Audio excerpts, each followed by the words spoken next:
Welcome to the Fantasy Football Hub YouTube channel. Today I'm joined by FPL Salah to preview Game Week 20. Abdul, we are back. We had a little break over the Christmas period, but we're back and we're ready to attack FPL. You're actually coming at us from Saudi Arabia right now, which is pretty crazy. But yeah, you've had a pretty good Christmas period in terms of your FPL rank. It's 10 green arrows in a row now for you. Yeah, I'm happy with the progress. 10 green arrows. Couldn't really ask for I guess if I'm being greedy, I could have asked for some more bigger green arrows. But look, it could be a lot worse. And I'm just outside the top 1 million at the moment. So I think I've got a chance to. We've got plenty of the season left. We've got all the chips to play, and I think that top 100k is very much on. Absolutely.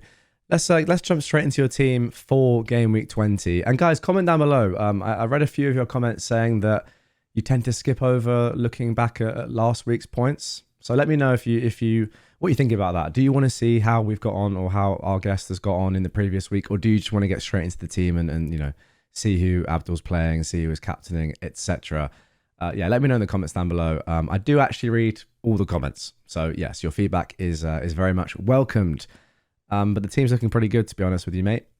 It's got a 97% team rating on Fantasy Football Hub's My Team tool, a 95% game week rating. Yeah, run me through it. What are your overall thoughts with your team so far, and just give a little bit of context as to how the Christmas period went, I suppose. How many free transfers you have now, especially. Yeah, so spoiler alert, I've made an early transfer. Oh, Um, wow. yeah, so the reason I made it was kind of because of Stan Larson, because he was benched last game. So I started him last game week. Luckily, he got a goal off the bench, which kind of Okay. saved me. But I think the manager said he had a tight hamstring or something like that. And just going in this game week, I've got João Pedro, who plays Arsenal at home, and I've got Sarr, who plays Chelsea at home as well. So I didn't really. So the squad is also. I think that the squad. I've got a few players who've got tough fixtures, so I didn't want to kind of go in with another like injury risk. On top of that, I was traveling, so I didn't want to take any risks in that sense as well. Yeah. So I went Strand Larson to Chris Wood. So I bought in Wood. He's got a couple of good fixtures coming up. Also, he's got Liverpool next week, which is a tough one. But I think if you look kind of beyond that, is Wolves this week, and then they've got the fantastic Southampton at home fixture. And then I think they've got a good fixture up until game week 25. And then, I can kind of deal with them then. But my plan was before this week to kind of save as many transfers as possible. I had two free transfers going in this week. I was wanting to kind of, save up until at least, three or four transfers. But I thought the transfer had to be done. And I can still get to like four transfers up until game week 24 or 25 when Liverpool have the double game week. Yeah.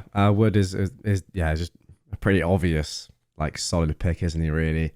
As soon as I clicked transfer out on Strand Larson on my team here, yeah, Wood was the AI suggestion, which is Yeah. kind of makes sense. I mean, he's been very, very consistent across the season. I've had him since I've been fortunate to have him since game week 6. It was that Yeah. Calvert-Lewin versus Wood Yeah. decision. It's funny, I was thinking about this earlier today. It's crazy how these decisions that are pretty 50-50 at the time, let's be honest, have Yeah. have ramifications for literally months in Yeah. ahead. And because that's the beauty of this game, it's played over such a long period of time, and you really can't affect your team that much week on week. But yeah, Wood comes in, makes sense. Great fixtures, and I've been happy to own him. Although I will say as an owner, he's been a little bit frustrating just the past few game weeks, until obviously the previous game week where he had a really good game and yeah, was back to his scoring ways.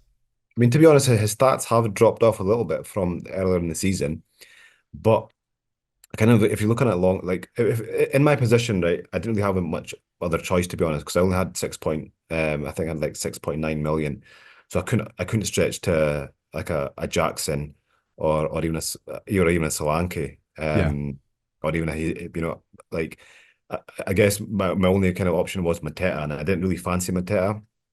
Thought Wood, he's nailed to start. He's on penalties, and then kind of looking at it long term, Forest, I think they're second in the league at the moment, aren't they? yeah, they're absolutely flying. Yeah, because I think Arsenal won, so now they're third.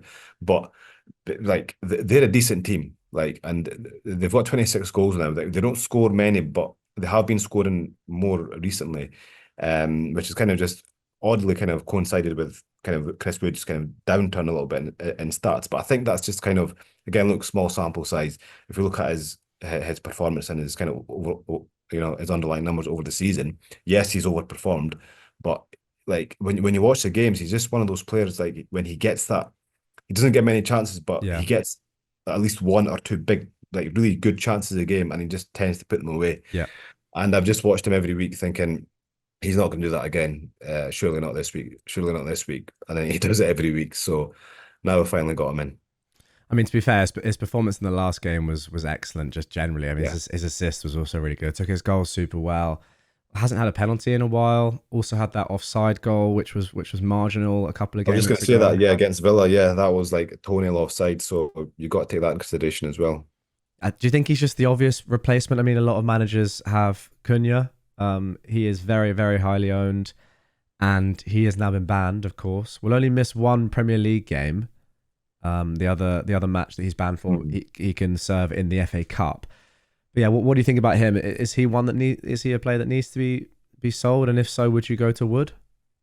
Yeah, I mean, I think with Cunha, I was like shocked that it was only like two games and like one Premier League game. But if you're looking at Wales' fixtures over the next six games, I still think he's an easy sell. So if I had Cunha, like I think it all depends on how much money you've got. I mean, I think if you can stretch to Jackson, maybe I'd probably be tempted there. He's just is a risky option. He's not, I guess, nailed to start kind of in the medium term, even with Saka, especially when Nwani coming in the last game as well.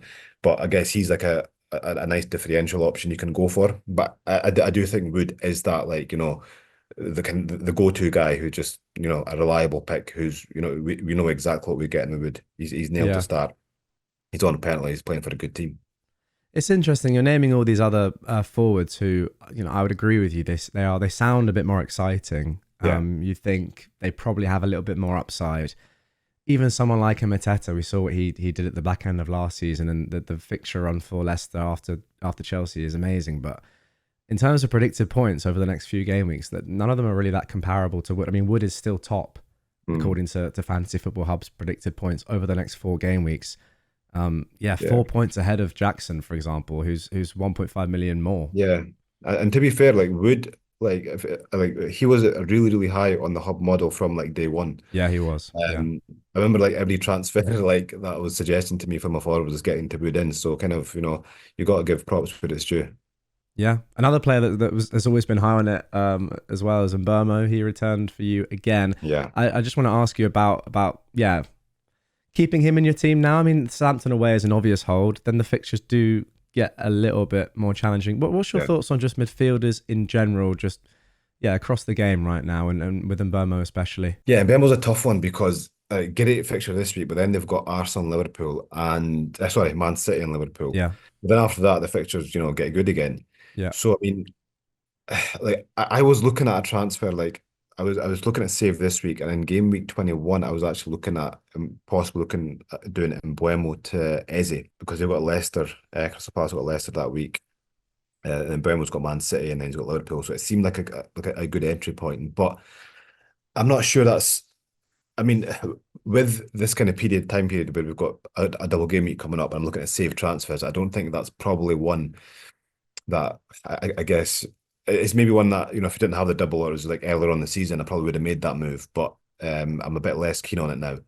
But yeah, and Bournemouth was one where I think it's the same answer it was like 5 or 6 game weeks ago, or even more than that. He's a good keep, but he could be sold as well, depending on what you can do with the money or depending who you're going to get. I guess I'm looking at possibly selling one of my Arsenal defenders as well, yeah. uh, or possibly getting a flecking up to an Alisson. So I need to like I've got like those kind of targets that I want to like I guess a third Liverpool player, and possibly one more Everton player, for their double. So for me right now, getting rid of Mbeumo looks like a bit of a luxury. But I do understand if people, sell him next week after Southampton. Let's move on to defenders. I have Timber as well, so I'm interested to hear your thoughts on him. Hmm. The nice thing for you, I guess, this week looking at your team is that you don't suffer that much by not playing him Yeah. anyway. Um, Predicted points very close between him and Colwill, so you don't have to sell Timber. But yeah, you just mentioned it there. What are you thinking with your double Arsenal defense anyway?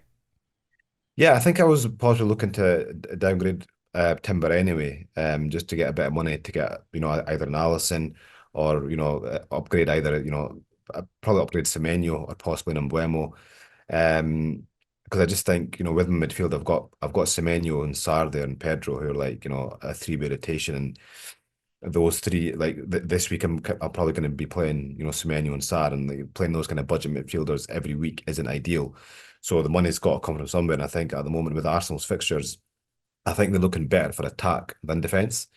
So I think, getting rid of an Arsenal defender isn't, a bad option just now. Kind of similar to Mbeumo, it's like one of those where it's fine to keep them because they are the best defence in the league still. If you're looking at the expected goals conceded.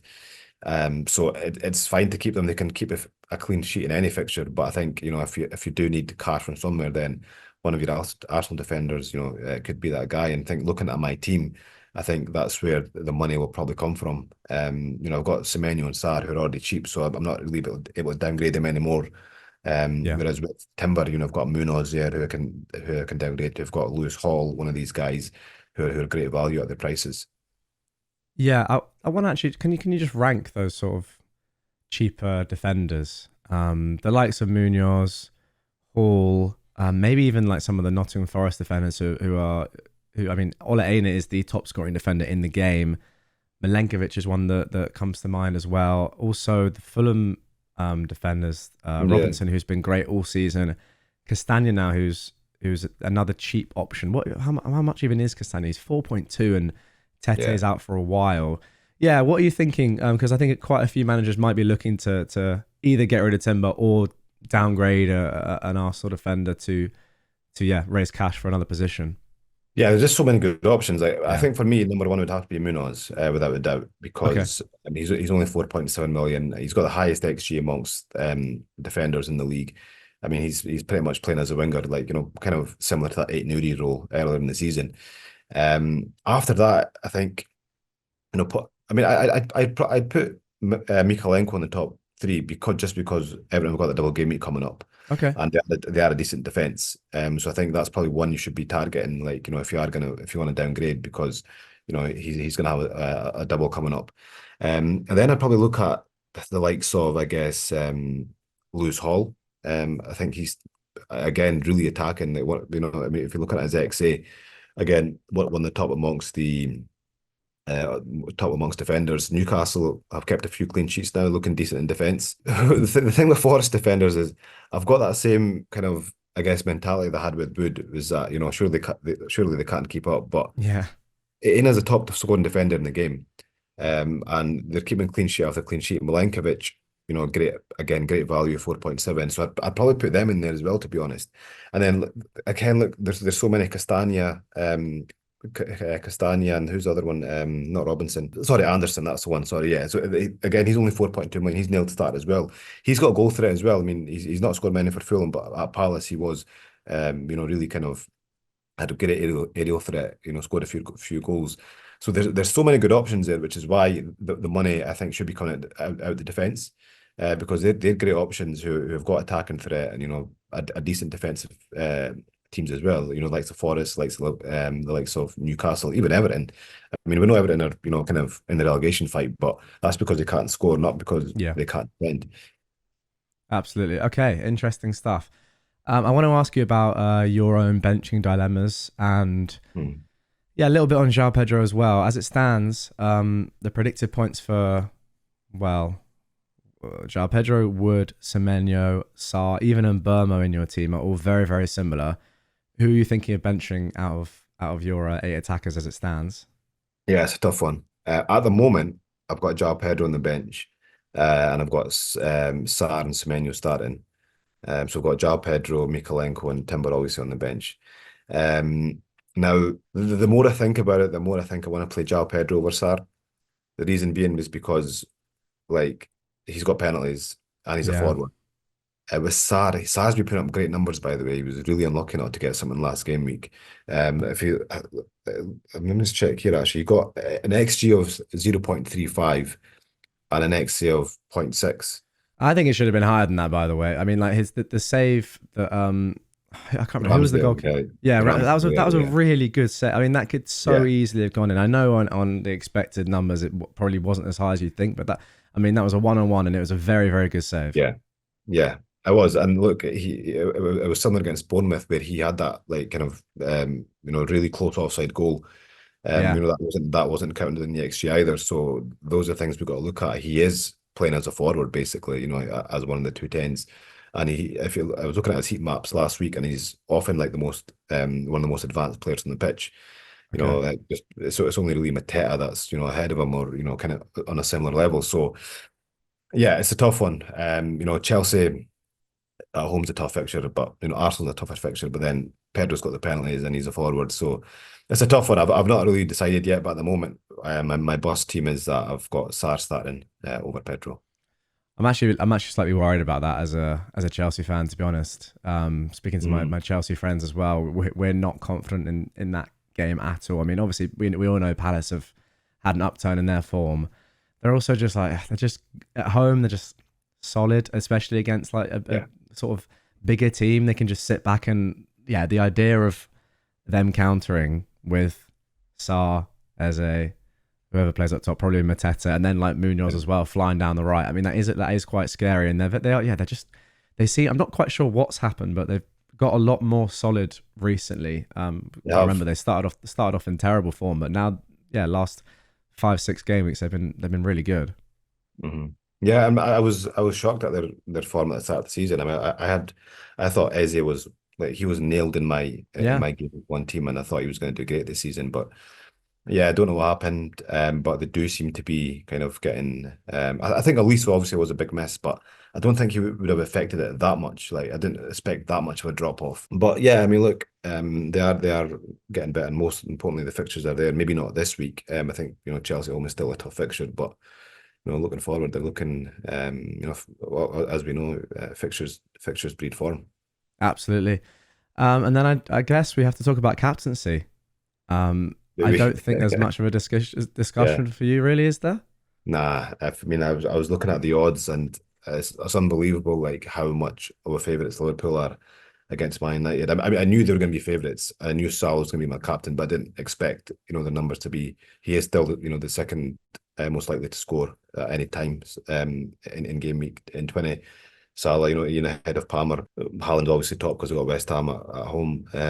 But yeah, it's just, I mean, Man United just looks so just so kind of lost. I guess this new system they're playing as well, they're just not able to, I guess, adapt to it just yet. And when you're playing a team in transition, I just think it's going to be just so. I think it's going to be just like a walkover for Liverpool. And yeah, I think Salah's nailed as my captain. I think Salah has something like 18 goal involvements in his 12 Premier League appearances against Man United for Liverpool. So it's hard to back against him, absolutely. Yeah. Is there any like if people out there still have Haaland or maybe even someone like a Watkins who has a really good home fixture? Is there any way you potentially would say, okay, if you're chasing or if you want to have a bit of fun or if you've got a risk appetite that is massive, you can go against Salah, or is it just sort of is it just done? Like I'm really wary about saying this because of how unbelievable Salah's been. I said it a few times in previous videos, and Salah's been on to get double-digit hauls. But yeah, looking at the fixture, you'd think if you've got Haaland there, then it's such a good opportunity just to kind of go for that differential because West Ham are terrible at the back. They're like the bottom five for XGC and goals conceded. I guess you could say Haaland got his goal last week. He'll be confident, etc. All that kind of stuff. And again, Watkins is a great option again at Leicester. Got goal and assist last game week. Yeah, I mean, look, those are options you can go for, and regardless of Salah's form, they are good differentials to go for. But you just really need to know what you're taking on here. I guess Salah's ownership is going to be maybe 180, his effective ownership, Yeah. um, possibly around that. So, I mean, you're going in, into the deep end here. But look, in isolation, if you just look at these fixtures in isolation, Haaland and Watkins are, fantastic options. If you looked at these fixtures in game week one, you'd say Haaland and Watkins would be your top captaincy options. Yeah, yeah. Any potential outside shout of triple captain this week, or is it with the double incoming? Is it? I mean, what if you? Yeah, I mean, what if if you're not sure about? Well, I mean, maybe you wouldn't triple cap. I don't know. It's just it does seem like the sort of game where he could just get 15 points and then you've got the chip out of the way. You've done well from it, but would you ever consider that? I wouldn't consider it just because of the double game week coming up. Yeah, But if there wasn't, then yeah. I mean, look, it's just it's a the best team in the league against probably you'd say the seventh worst side in the league, in present form, at least. yeah. There's not many teams in the league that are actually, worse than Man United at the moment. So yeah, I mean, look, I wouldn't, I don't think that's a bad shout. I don't think it's a terrible shout. Again, look, if you told me that in game week 1, I'd say, look, no, it's no chance. But looking the way Liverpool are playing, the way Salah's playing, the form he's on, the numbers he's putting up, and the way Man United are playing, it's not a terrible shout. Okay, there we go. I wonder if anyone in the comments down below is tempted. I don't think I would do it myself. Although I did triple captain in a single game week this season, which I think actually is Yeah, the first time I've ever done that. But yeah, I really cannot wait to see like the dynamic of the assistant managership, especially with Liverpool, because if yeah, Liverpool are still doing so well, yeah, it's so interesting because yeah, you can't have that manager and then have the three players. yeah. It's gonna be interesting to see, It's, especially with yeah. captain that week as well. Saying that actually it's a good point you raised because Man United are currently 14th in the league. So I mean, Amarim could be a good one to play the assistant managership Yeah, on if you're looking for that upside of the bonus points, because I mean they'll have a fixture up coming up where they'll have like three teams that are five places above them. So maybe uh, they go through like a bad patch of form now and then they click into gear and they're sitting like 14th, 15th in the league. Could be a good shout. I cannot wait until that comes into play. Like Yeah, yeah, it's just good. Like the game theory there is gonna be great potential upside. I don't know. I know a lot of people weren't too keen on it when it was first announced. I yeah. instantly loved it, and I feel like, well, I hope more people are sort of coming around to the fact that it's going to be fun I and am. I different. am anyway. You are okay. Because I remember you weren't happy. You were a bit like you weren't Yeah, I sure. was, but then then I kind of thought, okay, it's actually good for me because it's good for engaged managers. Yeah, But the more the season goes on, the more like kind of strategies you build up, and you see things like this, like Man United dropping to 14th, and then you're thinking, okay, look, yeah, it's actually actually an interesting chip. but anyway, that is all to come in future game weeks. We can look Yeah, forward to that. Thank you guys for watching. As always, that is going to do it for this one. Abdul, thank you very much for your tips and advice. Good luck to everyone this game week. And again, yeah, get your comments in down below. What do you think about the format? And also just the videos in general. Your general feedback, as I said, is always welcomed and encouraged. So yeah, thank you for that. And we will thank catch you. you on the next one.